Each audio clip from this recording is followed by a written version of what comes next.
જય શ્રી કૃષ્ણ. સર્વ વૈષ્ણવોને મારા ભગવત સ્મરણ. જ્ઞાનતિમિરાન્ધસ્ય જ્ઞાનાંજન શલાકયા ચક્ષુરુન્મિલિતમેન તસ્મૈ શ્રી ગુરવે નમઃ. શ્રી ગોવર્ધનનાથ કી જય. શ્યામ સુંદર શ્રી યમુને મહારાણી કી જય. શ્રી વલ્લભાધીશ કી જય. श्री गोसाई जी परम दयाल की जय. श्री गोकुलनाथ की जय. श्री हरिराय जी महाप्रभुनी जय.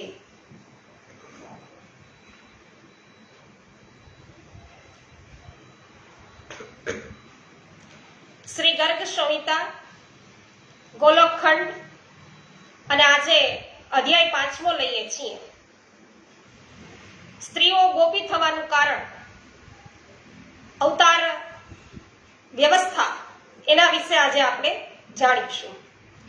સૂર્યકાંતભાઈ રામાણી, જય શ્રી કૃષ્ણ. આપ સર્વપ્રથમ લાઈવ થયા છો, સ્વાગત છે આપનું.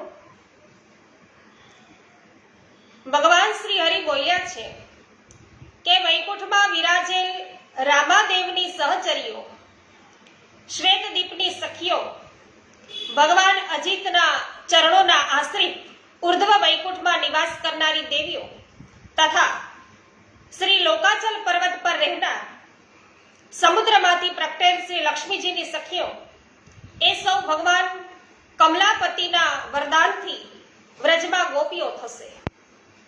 પૂર્વે કરેલા વિવિધ પુણ્યોના પ્રભાવ થકી કોઈ દિવ્ય, કોઈ અદિવ્ય, કોઈ સત્વ, રજ, તમ, ત્રિગુણોથી યુક્ત દેવીઓ વ્રજ મંડળમાં ગોપીઓ થશે. રુચિને ત્યાં પુત્ર રૂપે અવતરેલા દ્યુલોકપતિ રુચિર દેહ ભગવાન યજ્ઞને નિહાળીને દેવાંગનાઓ પ્રેમ રસમાં તરબોળ થઈ ગઈ અને પછી દેવલજીના ઉપદેશથી હિમાચલ પર્વત પર જઈને પરમ ભક્તિ ભાવપૂર્વક તપ કરવા લાગી. હે બ્રહ્મન, તે સૌ મારા વ્રજમાં જઈ અને ગોપીઓ થશે. તો ભગવાન ધન્વંતરી જ્યારે આ ભૂતલ પર અંતર્ધ્યાન થયા તે વખતે બધી ઔષધિઓ અતિ દુઃખમાં ડૂબી ગઈ અને ભારત વર્ષમાં પોતાને નિષ્ફળ નીવડેલી માનવા લાગી. પછી તે સૌએ સુંદર સ્ત્રીના વેશ ધારણ કરી અને તપશ્ચર્યા છે આરંભી ઔષધિઓએ. અને 4 યુગો વ્યતીત થતા ભગવાન શ્રી હરિ તેમના પર પ્રસન્ન થયા અને બોલ્યા કે તમે સૌ વરદાન માંગો. આ સાંભળી સૌ સ્ત્રીઓએ મહાવનમાં જ્યારે નેત્રો ખોલ્યા ત્યારે શ્રી હરિના દર્શન કરીને બધી જ મોહિત થઈ ગઈ અને બોલી કે આપ અમારા પતિ તુલ્ય આરાધ્ય દેવ થવાની કૃપા કરો પ્રભુ. એટલે પ્રભુ કહે છે કે હે ઔષધિ સ્વરૂપા સ્ત્રીઓ, દ્વાપરના અંતમાં તમે સૌ લતા સ્વરૂપે વૃંદાવનમાં રહેશો અને ત્યાં રાસમાં હું તમારા મનોરથ છે પૂર્ણ કરીશ. તો વ્રજના લતા પતા આમ બધા જ ની અંદર શું ભાવ છે એનો પણ આપણને બધાને ખ્યાલ આવી રહ્યો છે. શ્રી ભગવાન બોલ્યા કે હે બ્રહ્મન, ભક્તિ ભાવથી પરિપૂર્ણ તે મહાભાગ્યશાળી વારાંગનાઓ વૃંદાવનમાં લતા ગોપી થશે. આ પ્રમાણે જાલંધર નગરની સ્ત્રીઓ વૃંદાપતિ ભગવાન શ્રી હરિના દર્શન કરીને મનમાં ને મનમાં સંકલ્પ કરવા લાગી કે આ સાક્ષાત શ્રી હરિ અમારા સ્વામી થાવ. અને તે વખતે તેમના માટે આકાશવાણી થઈ કે તમે સૌ શીઘ્ર રમાપતિની આરાધના કરો, પછી વૃંદાની પેઠે તમે પણ વૃંદાવનમાં ભગવાનની પ્રિયા ગોપી થશો. મત્સ્ય અવતાર વખતે મત્સ્ય દેહના શ્રી હરિને જોઈને સાગર કન્યાઓ બધી મુક્ત થઈ ગઈ હતી અને શ્રી મત્સ્ય ભગવાનના વરદાનથી તે પણ વ્રજમાં ગોપીઓ થશે. મારા અંશભૂત પૃથુ રાજા ઘણા પ્રતાપી હતા. એ મહારાજે બધા શત્રુઓને જીતીને પૃથ્વી પાસેથી તમામ અભિષ્ટ વસ્તુઓનું દોહન કર્યું હતું અને તે સમયે બહિર્ષ્વમતી નગરીમાં રહેનાર ઘણી સ્ત્રીઓ તેને જોઈને મુગ્ધ થઈ હતી અને પ્રેમથી વિહવળ થઈને અજિત્રીની પાસે જઈ અને બોલી કે હે મહામુને, સર્વ રાજાઓમાં શ્રેષ્ઠ રાજા પૃથુ ઘણા જ પરાક્રમી છે અને તે કઈ રીતે અમારા પતિ થશે તે જણાવવાની કૃપા કરો. અજિત્રી મુનિ બોલ્યા છે કે તમે સૌ આજે તરત જ ગાયને દુઓ. સર્વ પદાર્થોને ધારણ કરનારી એ ધારણમાંથી મય ધરણી દેવી છે અને તમારા બધા મનોરથો ચાહે તે સાગર જેવા અઘાત અપાર દુર્ગમ પણ કેમ ના હોય અવશ્ય પૂરા કરશે. તો હે બ્રહ્મન, તમારે એ સ્ત્રીઓએ મનને દોહન પાત્ર બનાવીને પોતાના મનોરથોનું દોહન કર્યું. એ કારણે બધી જ વૃંદાવનમાં ગોપીઓ થશે અને ઘણી શ્રેષ્ઠ અપ્સરાઓ કે જેનું રૂપ છે એ અત્યંત મનોહર અને જે કામદેવની સેનાઓ હતી. તો ભગવાન નારાયણ ઋષિને મોહિત કરવાના માટે ગંધમાદન પર્વત પર ગઈ, પણ તેને જોઈને તે પણ છે પોતે સુધબુદ્ધ ખોઈ બેઠી અને તેમના મનમાં ભગવાનને પતિ બનાવવાની ઈચ્છા છે પેદા થઈ. ત્યારે સિદ્ધ તપસ્વી નારાયણ મુનિ બોલ્યા કે તમે વ્રજમાં ગોપીઓ થશો અને ત્યાં તમારા મનોરથ છે પૂર્ણ થશે. હે બ્રહ્મ, સુતલ દેશની સ્ત્રીઓ વામન ભગવાનને જોઈને તેમને પ્રાપ્ત કરવાની ઉત્કટ ઈચ્છા પ્રકટ કરવા લાગી અને પછી તેમણે તપશ્ચર્યા કરી. તેથી તેઓ પણ વૃંદાવનમાં ગોપીઓ થશે. જે નાગરાજ કન્યાઓએ શેષા અવતાર ભગવાનને જોઈને તેમને પતિ બનાવવાની ઈચ્છાથી તેમની સેવા આરાધના કરી છે, તે સર્વ બળદેવજી સાથે રાસ વિહાર કરવાના માટે વ્રજમાં જન્મશે. કશ્યપજી વસુદેવ થશે. પરમ પૂજનીય અદિતિ દેવકીજીના રૂપમાં જન્મ લેશે. પ્રાણ નામના વસુ છે એ સુરસેન અને ધ્રુવ નામના વસુ દેવક થશે. વસુ નામે જે વસુ છે તેનું ઉદ્ધવના રૂપમાં પ્રાગટ્ય થશે. દયાપરાયણ દક્ષ પ્રજાપતિ અક્રૂરના રૂપમાં અવતાર લેશે. કુબેર રિદિક નામના અને જળના સ્વામી વરુણ કૃતવર્મા નામે પ્રસિદ્ધ થશે. પુરાતન રાજા પ્રાચીન બરહી ગદ અને મૂર્તદેવ ઉગ્રસેન બનશે. એ ઉગ્રસેનને હું વિધાનપૂર્વક રાજા બનાવીશ અને તેનું સારી રીતે રક્ષણ કરીશ. ભક્ત અમરીશ રાજા, યુયુધાન અને ભક્ત પ્રવર પ્રહલાદ એ સાયકી નામે પ્રગટ થશે અને શ્રી ક્ષીરસાગર સંતનું થશે. વસુઓમાં શ્રેષ્ઠ દ્રોણ સાક્ષાત ભીષ્મ પિતામહના રૂપમાં અવતરશે. તો વસુઓમાં જે શ્રેષ્ઠ દ્રોણ છે એ ભીષ્મ પિતામહ થશે. દિવોદાસ સલના રૂપે અને ભગ નામના સૂર્ય એ ધૃતરાષ્ટ્રના રૂપમાં અવતાર લેશે. ઉષા નામે વિખ્યાત દેવ પાંડુ થશે. સતપુરુષોમાં આદર મેળવનાર ધર્મરાજ જ રાજા યુધિષ્ઠિરના રૂપે અવતરશે. એ ધર્મરાજ જ છે અને યુધિષ્ઠિર પણ ધર્મરાજ એ જ પ્રકારે અવતાર લેશે. વાયુદેવ પરાક્રમી ભીમસેનના તથા સ્વયંભૂ મનુ અર્જુનના વેશમાં પ્રકટ છે. સતરૂપાજી સુભદ્રા થશે અને સૂર્યનારાયણ કર્ણ રૂપે અવતાર લેશે. એટલે સૂર્યપુત્ર છે કર્ણ. તો અશ્વિની કુમાર નકુળ અને સહદેવ થશે. ધાતા મહાન બળશાળી બાહલિક નામે વિખ્યાત થશે. અગ્નિદેવ મહાપ્રતાપી દ્રોણાચાર્યના રૂપે અવતાર લેશે. કણીના અંશ દુર્યોધન થશે અને ચંદ્રમાં અભિમન્યુના રૂપે જન્મશે. પૃથ્વી પર દ્રોણ પુત્ર અસ્વસ્થામાં સાક્ષાત ભગવાન શંકરના રૂપ થશે. આ પ્રમાણે તમે બધા દેવો મારી આજ્ઞા અનુસાર પોતાના અંશો અને સ્ત્રીઓ સાથે યદુવંશી, કુરુવંશી અને અન્ય વંશોના રાજાઓના કુળમાં પ્રગટ થશો. તો પૂર્વે મારા જેટલા અવતારો થયા છે તેની રાણીઓ રમાના અંશ રહી છે અને તે પણ મારી રાણીઓમાં 16,000ની સંખ્યામાં પ્રગટ થશે. શ્રી નારદજી બોલ્યા કે હે રાજન, કમલાસન બ્રહ્માજીને આમ કહીને ભગવાન શ્રી હરિએ દિવ્ય રૂપ ધારણી ભગવતી યોગમાયાને કહ્યું કે હે મહામતે,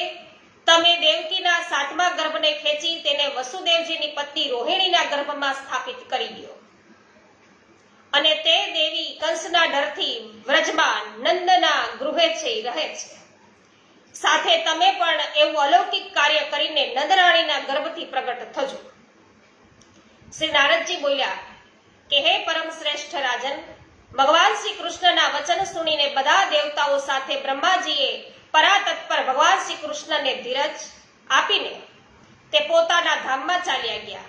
અને હે મિથિલેશ્વર જનક, તમે પણ ભગવાન શ્રી કૃષ્ણચંદ્રને સાક્ષાત પરિપૂર્ણતમ પરમાત્મા માનો. કંસ વગેરે દુષ્ટોનો નાશ કરવાના માટે જ તેઓ આ ધરાધામ પર પધાર્યા છે. દેહમાં જેટલા રૂવાડા છે તેટલી જીવાઓ થાય તો પણ છે ભગવાન શ્રી કૃષ્ણના અનંત મહાન ગુણોનું વર્ણન કરી શકાય એમ નથી. ભગવાન શ્રી કૃષ્ણના ગુણો ગાવા હોય વૈષ્ણવો તો એક જીભથી તો આપણે શું ગાવાના, ગાય જ ન શકાય. પણ શરીરમાં જેટલા રૂવાડા છે એટલી કદાચ જીભ થઈ જાય ને આપણી પાસે, અને એટલી જીભોથી આપણે પ્રભુના ગુણ ગાઈએ ને તો પણ ગાઈ શકાય નહીં.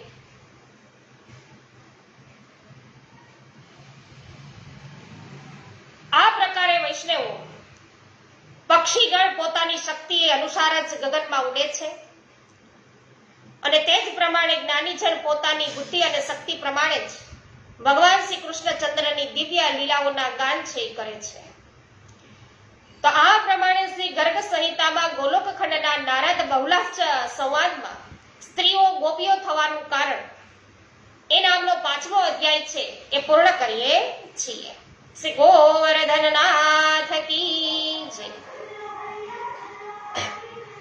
મનીષાબેન અઘેરા સ્વાગત છે. શૈલેષભાઈ દુધાત્રા સુરત થી છે. વાહ ભાઈ વાહ, સ્વાગત છે, તમારો આભાર પોસ્ટ શેર કરવા બદલ. લલિતાબેન અકબરી સ્વાગત છે. પ્રવીણભાઈ ચૌહાણ સ્વાગત કરું છું. રાજેશભાઈ રાયચુરા સ્વાગત છે. કાંતાબેન ગુમલિયા, ગોપાલભાઈ ગુમલિયા સ્વાગત છે.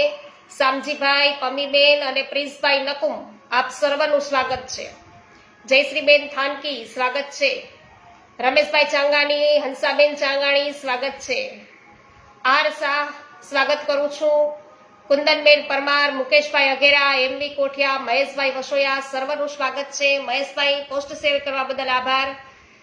વાહ ભાઈ વાહ. જયશ્રીબેન થાનકી અત્યારે જતીપુરામાં છે. જય હો. વાહ ભાઈ વાહ. આ તો બધાના ભાગ્ય ખુલ્યા છે કે આજે તમે ત્યાંથી લાઈવ થયા છો તો ગિરિરાજ બાવાને અમારા બધાના દંડવત છે પહોંચાડજો. જયશ્રીબેન. જોશનાબેન સાંગાણી સ્વાગત છે. હેમાબેન ગુજરાતી, પાવતીબેન ઠુમર, કુસુમબેન કંટેશરિયા, મંગલાબેન રૂપારેલ, જે.આર. વડાલિયા સર્વનું સ્વાગત છે. પોસ્ટ શેર કરવા બદલ આભાર જે.આર. વડાલિયા. નૂતનબેન જાવિયા, રંજનબેન લુણાગરિયા, કથિરિયા વલ્લભભાઈ, રેખાબેન પોંકિયા સર્વનું સ્વાગત કરું છું. જય હો રમેશભાઈ. જયંતિભાઈ ઊંધાદ સ્વાગત છે. શિલ્પાબેન લુણાગરિયા, જગદીશભાઈ લુણાગરિયા સર્વનું સ્વાગત છે. લલિતાબેન અકબરી સ્વાગત કરું છું.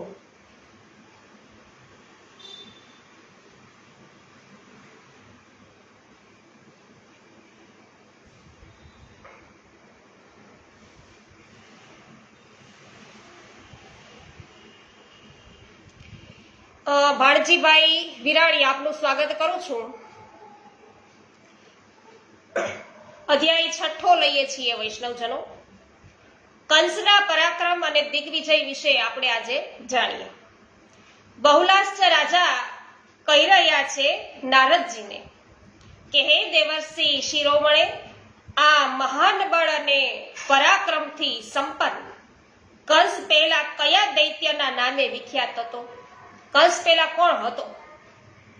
તો આપ તેના પૂર્વ જન્મો અને કર્મનું વિવરણ મને સંભળાવવાની કૃપા કરો. એટલે નારદજી કહે છે કે હે રાજન, પૂર્વકાળમાં સમુદ્ર મંથનના પ્રસંગે મહાઅસુર કાળનેમીએ ભગવાન શ્રી વિષ્ણુની સાથે યુદ્ધ કર્યું હતું અને એ યુદ્ધમાં ભગવાને તેને બળપૂર્વક મારી નાખ્યો હતો. કોને? કાળનેમીને. તો તે વખતે શુક્રાચાર્યજીએ પોતાની સંજીવની વિદ્યાથી તેને પુનઃ જીવતો કર્યો હતો અને કાળનેમી શ્રી વિષ્ણુ ભગવાન સાથે પુનઃ યુદ્ધ કરવાના માટે મનમાં યોજનાઓ કરવા લાગ્યો. અને તે સમયે એ દાનવ મંદરાચળ પર્વતની પાસે તપ કરવા લાગ્યો. કાળનેમી છે એ હવે તપ કરવા લાગ્યો અને દરરોજ દુર્વાનો રસ પીને તેણે દેવેશ્વર બ્રહ્માજીની આરાધના કરી. તો દેવોના કાળમાનથી 100 વર્ષ વીતી ગયા અને 100 વર્ષ વીતી જતા બ્રહ્માજી તેની પાસે આવ્યા છે. અને તે વખતે આ કાળનેમીના દેહમાં માત્ર ખાલી હાડકા જ રહેલા હતા અને તેના ઉપર ઉદયના રાફડા છે એ જામેલા હતા. એટલે બ્રહ્માજીએ કહ્યું કે માગ માગ વરદાન માગ. તો કાળનેમી શું કહે છે કે આ બ્રહ્માંડમાં જે મહાબળવાન દેવો છે તે બધાના મૂળ ભગવાન વિષ્ણુ છે. તો એ સર્વ દેવોના હાથે પણ મારું મૃત્યુ થાય નહીં.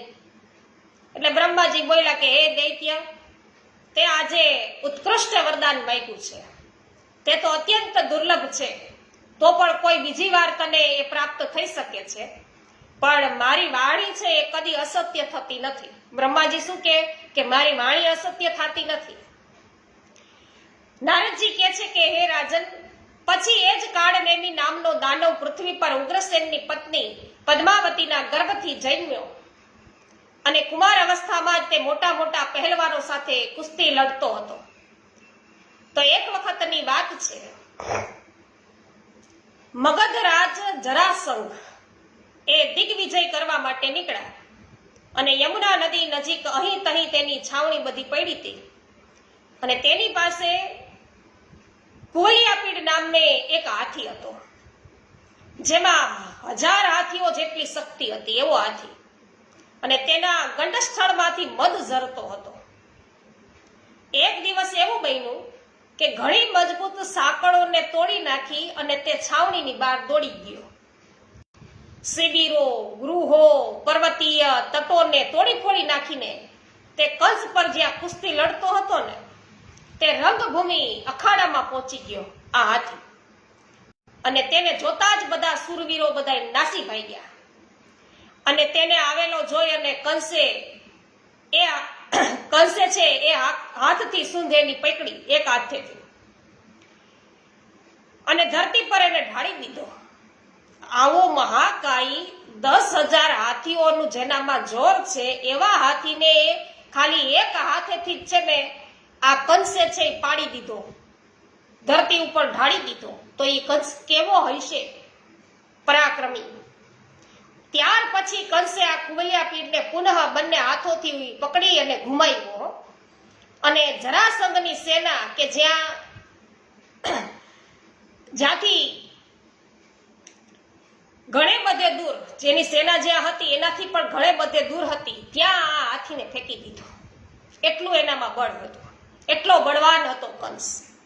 અને મગધ નરેશ જરાસંઘ કંસનું આવું અદ્ભુત બળ છે એ જોઈને ઘણો બધો પ્રસન્ન થયો અને તેણે અસ્થિ અને પ્રાપ્તિ નામની પોતાની પરમ સુંદરીઓ છે, કન્યાઓ છે, એના લગ્ન કન્યા કંસ સાથે કર્યા.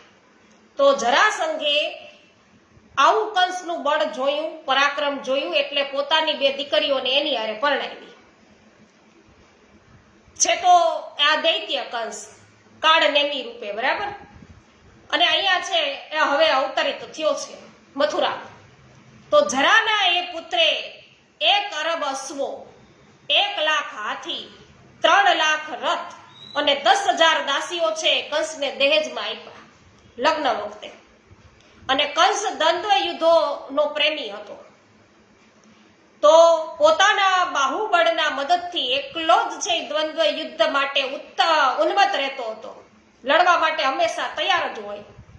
એ પ્રચંડ પરાક્રમી વીર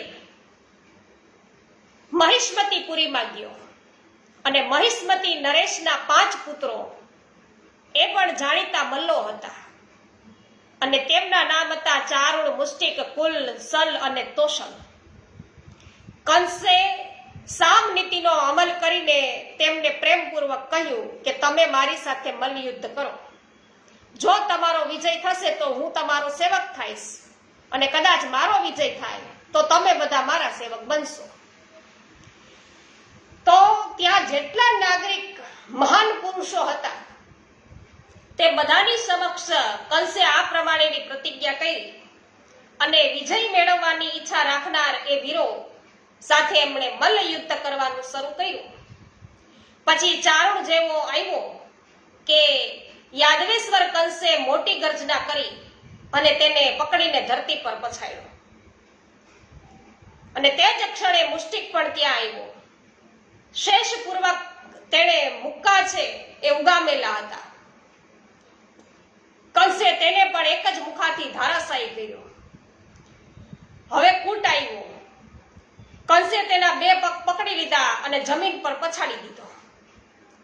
પછી જાંઘ પર તાલ ઠોકતો શલ છે એ દોડતો દોડતો આવ્યો અને કંસે તેને તોશલના બંને હાથો જોરથી પકડી લીધા છે અને ભોંય પર પટકી નાખ્યો.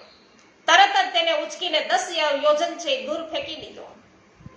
આમ યાદવેશ્વર કંસે તે બધા વીરોને પોતાના સેવક બનાવ્યા. તો નારદજીના કહેવાતી એ યોદ્ધાઓની સાથે જ તે જ ક્ષણે જ શ્રેષ્ઠ પર્વત પ્રવણસગીરી પર જઈ અને ઉપર ચડ્યો અને ત્યાં વાનર દ્વિવિદને પોતાના વિચાર દર્શાવીને તેની સાથે 20 દિવસ પર્યંત અવિરત યુદ્ધ કરતો રહ્યો પર્વત ઉપર. અને દ્વિવેદી છે એ પર્વતની શિલા ઉઠાવીને તે કંસના મસ્તક પર ફેંકે છે, પણ કંસને તે કંસ છે એના શિલાને પકડી લે છે અને તેના ઉપર જ પાછી ફેંકી દે છે. તો હવે દ્વિવિદ કંસ પર મુક્કાથી પ્રહાર કરીને ગગનમાં ઉડી ગયો અને કંસે તેનો પીછો કરીને પકડી પાડ્યો અને લાવીને ધરતી પર છે એને પટકી દીધો. તો કંસના પ્રહારથી દ્વિવિદને મૂર્છા આવી ગઈ અને તેનો બધો ઉત્સાહ હતો એ ઓસરી ગયો અને હાડકાના ચૂરેચૂરા થઈ ગયા. પછી તે પણ કંસનો સેવક બન્યો અને એ દરમિયાન કંસ દ્વિવિદની સાથે ત્યાંથી ઋષ્યમુખ વનમાં ગયો અને ઋષ્યમુખ વનમાં ગયો. ત્યાંથી કેસી નામે વિખ્યાત મહાદૈત્ય રહેતો હતો, કેસી નામનો. તો જેની અશ્વ જેવી આકૃતિ હતી, તે વાદળની જેમ ગરજતો હતો. માધુરીબેન મિસ્ત્રી કહી રહ્યા છે કે નથી આવતો વિડીયો. તો મારો અવાજ આવે છે વૈષ્ણવો? હું બરાબર સ્પષ્ટ દેખાઉં છું? સંભળાય છે તમને મારો અવાજ? એ મને કમેન્ટ કરીને બતાવો.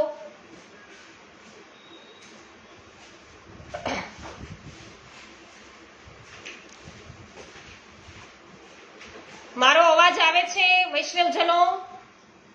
હા, રંજનબેન લુણાગરિયા કહી રહ્યા છે. હા, સરસ, ચાલો. માધુરીબેન મિસ્ત્રી જય હો. રંજનબેન સ્વાગત છે હો. દીપકભાઈ ભાવના સ્વાગત છે. માધુરીબેન આવે છે હો, અહીંયા કે છે રંજનબેન. મનીષાબેન માકડિયા જય હો. મનસુખભાઈ ગજેરા, જિંકલબેન પટેલ, પરેશભાઈ ગજેરા, સર્વનું સ્વાગત છે. પરેશભાઈ આભાર પોસ્ટ શેર કરવા બદલ. હા, ગઢિયા રસિકભાઈ, અનસુયાબેન ગઢિયા, જ્યોત્સનાબેન ધામેચા, સર્વનું સ્વાગત છે. જયંતિભાઈ સુદાણી પરિવાર સહિત ઉપસ્થિત છે, સ્વાગત છે. સરસ, જયશ્રીબેન આપણા બધાના દંડવત છે પહોંચાડશે. જય હો.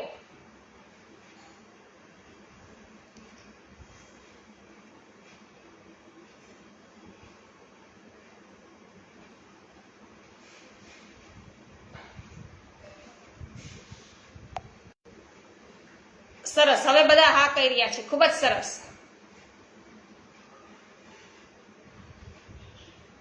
વાહ ભાઈ વાહ.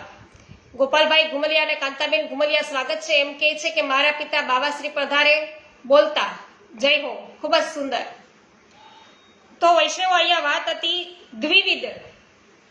દ્વિવિદ સાથે તેઓ છે એ ઋષ્યમુખ વનમાં ગયો અને ત્યાંથી કેશી નામે જે વિખ્યાત મહાદૈત્ય હતો, અશ્વ જેવી આકૃતિ હતી, વાદળની જેમ જે ગરજતો હતો, તો મુક્કાના મારથી તેને વશમાં કરીને કંસ તેના પર સવાર થઈ ગયો અને આ પ્રમાણે મહાપરાક્રમી કંસે મહેન્દ્રગીરી પર છે એના પર હવે ગયો, મહેન્દ્રગીરી પર ગયો. તો દાનવરાજ કંસે એ પર્વતને 100 વખત ઉખેડીને ઉચકી લીધો છે. પછી ત્યાંના નિવાસી મુનિવર પરશુરામજી કે જેના નેત્રો ક્રોધથી લાલ ગુમજ હતા અને જે પ્રલયકાળના સૂર્યના સમાન તેજસ્વી હતા, તેમના ચરણોમાં મસ્તક ઝુકાવ્યું અને તેમની વારંવાર એમણે પ્રદક્ષિણા કરી. પછી તેમના ચરણોમાં લેટી પડ્યો અને ત્યારે અત્યંત ઉગ્ર દ્રષ્ટિવાળા પરશુરામજીએ શું કહ્યું છે? એ તો ક્રોધથી છે લાલ ગુમ થઈ ગયા હતા. એનો ક્રોધ હવે છે શાંત થયો અને પરશુરામ બોલ્યા છે કે હે જંતુ, હે વાનર બચ્ચા, તું તો મચ્છર સમાન તુચ્છ છે કે બળના ઘમંડમાં ચૂરેનારો તું દુષ્ટ ક્ષત્રિય છે. હું આજે જ તને મૃત્યુના મુખમાં ધકેલી દઉં છું. જો મારી પાસે આ મહાન ધનુષ છે, એનું વજન લાખ ભાર, લગભગ 3 લાખ મણ બરાબર છે. તો ત્રિપુરાસુર સાથેના યુદ્ધ વખતે ભગવાન શ્રી વિષ્ણુએ આ ધનુષ્ય શંકર ભગવાન વિષ્ણુ ભગવાનને આ ધનુષ્ય શંકર ભગવાને આપ્યું હતું અને પછી ક્ષત્રિયોના વિનાશ કરવાના માટે શંકરજીના હસ્તે તેમને મળેલું છે. જો તું તે ચડાવી શકે તો તું કુશળ છે, જો ચડાવી શકશે નહીં તો તારા સમગ્ર બળનો છે હું નાશ કરી નાખીશ. તો પરશુરામના આવા વચનો સુણી સાડ તાડ જેટલા લાંબા એ ધનુષ્યને કંસે ઉંચક્યું અને પરશુરામજીના દેખાતા તેને લીલાપૂર્વક ચડાવ્યું. પછી ધનુષ્યને કાન સુધી ખેંચીને તેને 100 વાર ફેરવ્યું. તેની પ્રચંચાને ખેંચવાથી વીજળીના ગડગડાટ સમાન ટંકાર થવા લાગ્યા. તેના ભીષણ ધ્વનિથી 7 લોક અને પાતાળો સહિત સમગ્ર બ્રહ્માંડ ગાજી ઉઠ્યું અને દિગ્ગજો હલી ગયા છે. પછી કંસે ધનુષ્યને નીચે મૂકી દીધું અને પછી પરશુરામજીને વારંવાર પ્રણામ કરીને એણે કહ્યું કે હે ભગવાન, હું ક્ષત્રિય તો નથી, હું આપનો સેવક દૈત્ય છું અને આપનો દાસાનું દાસ છું. તો હે પુરુષોત્તમ, મારું રક્ષણ કરો. તો કંસની આ પ્રાર્થના સાંભળીને પરશુરામજી પ્રસન્ન થયા અને પછી તેમણે એ ધનુષ છે એ કંસને જ આપી દીધું. એટલે પરશુરામજી બોલ્યા કે આ ધનુષ્ય શ્રી વિષ્ણુ ભગવાનનું છે, તો તેને જે તોડશે તે સાક્ષાત પરિપૂર્ણતમ પુરુષ છે અને તેને હાથે તારું મૃત્યુ થશે. તો આ ધનુષને જે તોડશે એના હાથે તારું મૃત્યુ થવાનું છે. આવું કહી દીધું. નારદજી હવે રાજાને કહે છે, બહુલાશ્ચ રાજાને, કે હે રાજન, પછી બળના ઘમંડથી ઉન્મત્ત રહેનારા કંસ મુનિવર્ય પરશુરામને પ્રણામ કરીને પૃથ્વી પર વિચરવા લાગ્યો. હવે તો બધાએ એને વિજય મેળવી લીધો. મલ્લોને હરાવી લીધા, કેસીને હરાવ્યો, એ સિવાય બીજાને હરાવ્યા અને આવું બળવાન જે ધનુષ હતું એની પડજ પણ એને ચડાવી. એટલે હવે તો એ ઘમંડથી ઉન્મત્ત થઈ ગયો અને કેટલાય રાજાઓએ તેની સાથે યુદ્ધ કર્યું જ નહીં, કે આની હારે યુદ્ધ કરાય જ નહીં. એટલે બધાએ જ તેને કર આપવાનું સ્વીકાર્યું કે આને ભાઈ આપણે કર આપી દો, ટેક્સ ભરી દો. તો હવે કંસ છે એ સાગર કિનારે ગયો. ત્યાં અઘાસુર નામે દાનવ રહેતો હતો. તેનો આકાર સર્પ જેવો હતો અને તે ફૂફાડા મારતો હતો અને જીભ છે લપકાવતો હતો અને તે આવીને કંસને દસવા લાગ્યો. આ જોઈને પરાક્રમી દૈત્યરાજે નિર્ભયપણે છે તેને પકડીને પછાડ્યો. પછી તેને પોતાની ગળાની માળા બનાવ્યો અને એ દિવસોમાં પૂર્વ દિશામાં બંગ દેશમાં અરિષ્ટ નામે દૈત્ય રહેતો હતો. તેની આકૃતિ બળદ જેવી હતી. તો એ દૈત્ય સાથે કંસે એવી રીતે બાથ ભીડી કે જાણે એક હાથી સાથે બીજો હાથી લડે છે. અને એ દાનવ પોતાના શિંગડાથી મોટા મોટા પર્વતો ઉચકતો હતો અને કંસના મસ્તક પર પટકતો હતો અને કંસ પણ તે પર્વતને હાથમાં લઈને અરિષ્ટાસુર પર મારતો હતો. તો એ યુદ્ધમાં દૈત્યરાજ કંસે અરિષ્ટાસુર પર મુક્કાના પ્રહાર કર્યા અને તેનાથી દાનવ મૂર્છિત થઈ ગયો.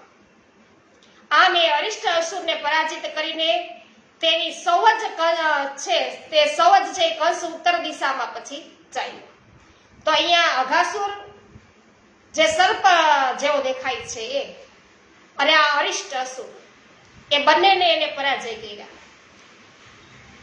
તો હવે નારદજી બોલ્યા છે, રાજાને કહે છે કે હે રાજન,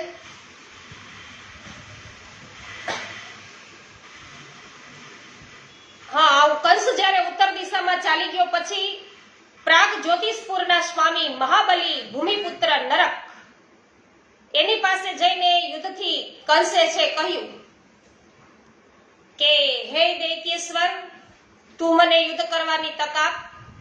જો સંગ્રામમાં તારી જીત થશે તો હું તારો સેવક થઈશ, અને જો વિજય મળશે તો તમારે બધાએ મારા મિત્ર થવું પડશે. એટલે હવે નારદજી કહે છે કે રાજન, પ્રાગ જ્યોતિષપુરમાં સર્વપ્રથમ મહાપરાક્રમી પ્રલંબાસુર કંસની સાથે આ પ્રકારે યુદ્ધ કરવા આવ્યો.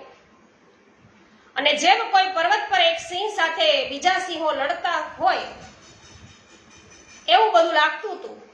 અને કંસે એ મલ્લયુદ્ધમાં પ્રલંબાસુરને પકડ્યો અને ભોય પર પટકી નાખ્યો. પછી તેને ઉચકીને પ્રાગ જ્યોતિષપુરના સ્વામી ભૌમાસુરની પાસે ફેંકી દીધો. પછી ધેનુક નામના વિખ્યાત દાનવે આવીને કંસને ગુસ્સાપૂર્વક પકડી લીધો.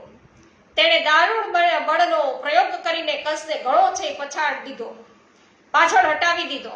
ત્યારે કંસે પણ ધેનુકાસુરને ઘણે દૂર પાછો ધકેલી દીધો અને મજબૂત મુક્કા મારીને તેના શરીરના ચૂરેચૂરા કરી નાખ્યા. પછી ભૌમાસુરની આજ્ઞાથી તૃણાવત કંસને પકડીને લાખ યોજન ઊંચે આકાશમાં લઈ ગયો અને ત્યાં યુદ્ધ કરવા લાગ્યો. તો કંસે પોતાની અનંત શક્તિથી દૈત્યને આકાશમાંથી ખેંચી લાવીને ભૂમિ પર પટકી નાખ્યો અને તે વેળા તૃણાવ્રતના મુખેથી લોહીની ધારા છે વહી હતી.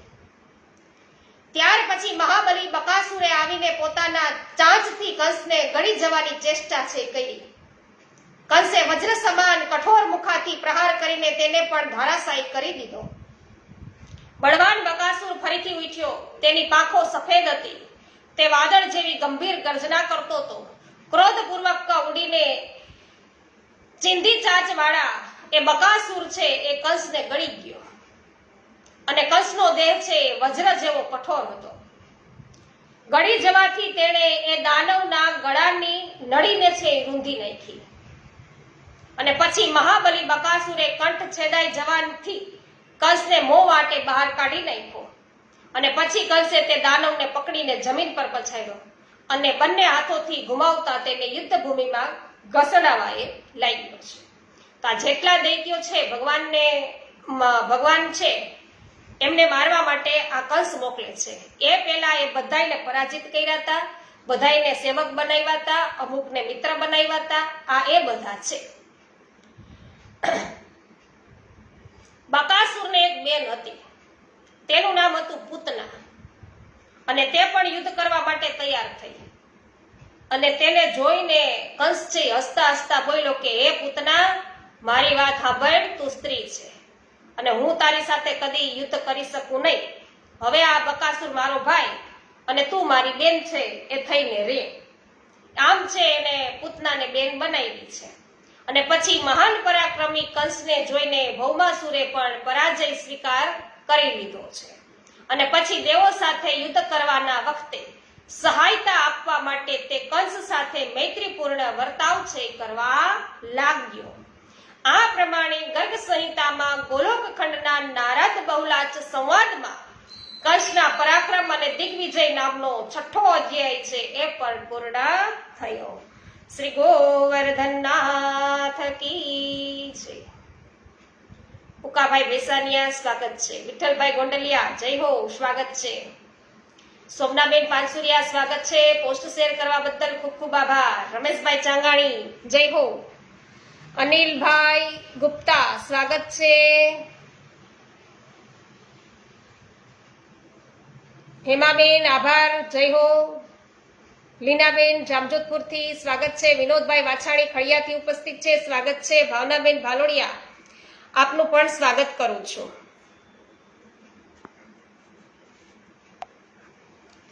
જયંતિલાલ પેશીવાડિયા આપનું પણ હું સ્વાગત કરું છું.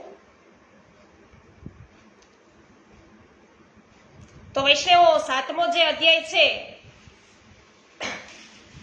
કંસનો દિગ્વિજય અને સુરો અસુરોનો પરાજય એ આપણે આવતીકાલેથી છે એ શરૂઆત કરીશું. શ્રી ગોવર્ધનનાથ કી જય. શ્યામ સુંદર શ્રી યમુને મહારાણી કી જય. શ્રી વલ્લભાધીશ કી જય. શ્રી ગુસાઈજી પરમ દયાલ કી જય. શ્રી ગોકુલનાથ કી જય. શ્રી હરિરાયજી મહાપ્રભુની જય. સર્વે વૈષ્ણવોને મારા જય શ્રી કૃષ્ણ.